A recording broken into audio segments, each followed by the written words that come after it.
सुबह हुआ, सुदामा जी कहने लगे भैया अब हम चले।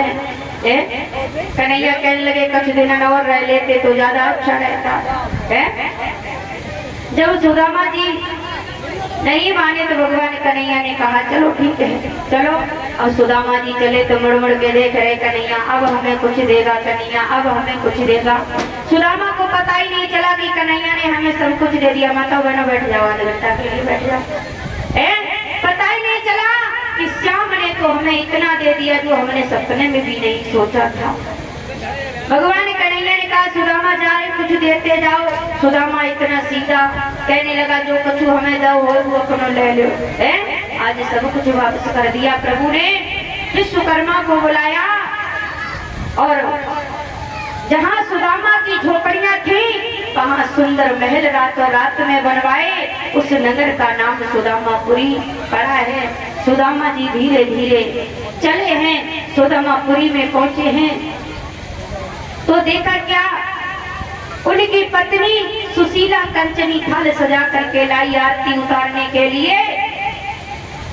सुदामा जी ने देखो कई यन तो हमारी झोपड़िया हती है और यन हमारी टुकड़िया हती, ना हमारी झोपड़िया ना हमारी टुकड़िया है।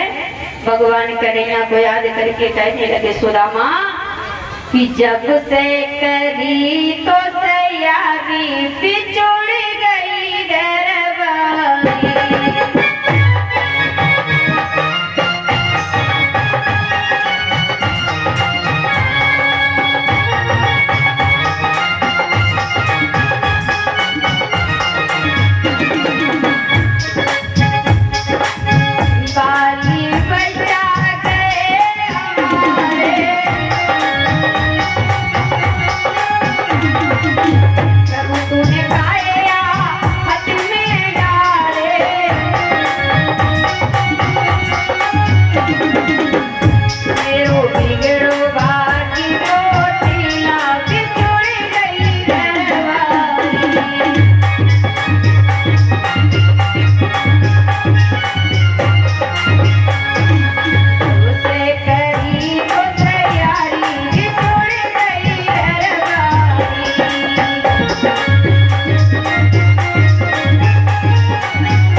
सोच रहे थे खड़े खड़े उधर से सुशीला आगे कालचनी थाल लेकर।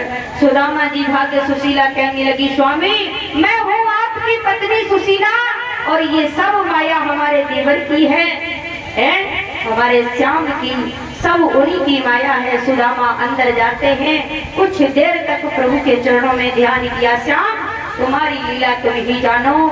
और आनंद से सुदामापुरी में रहने लगे हैं। बोलिए गोविंद भगवान की।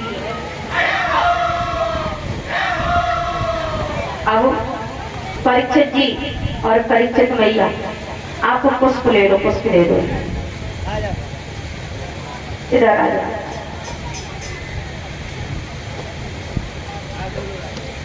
कि नारद से कहने लगे एक रोज भगवान ऋषिवर पूरा हो चुका अपना अनुसंधान। विचार करने लगे ऐसे ही दे दो, तोड़ो मत, ऐसे ही कुछ पवक में पकड़ लो, ऐसे ही दे दो।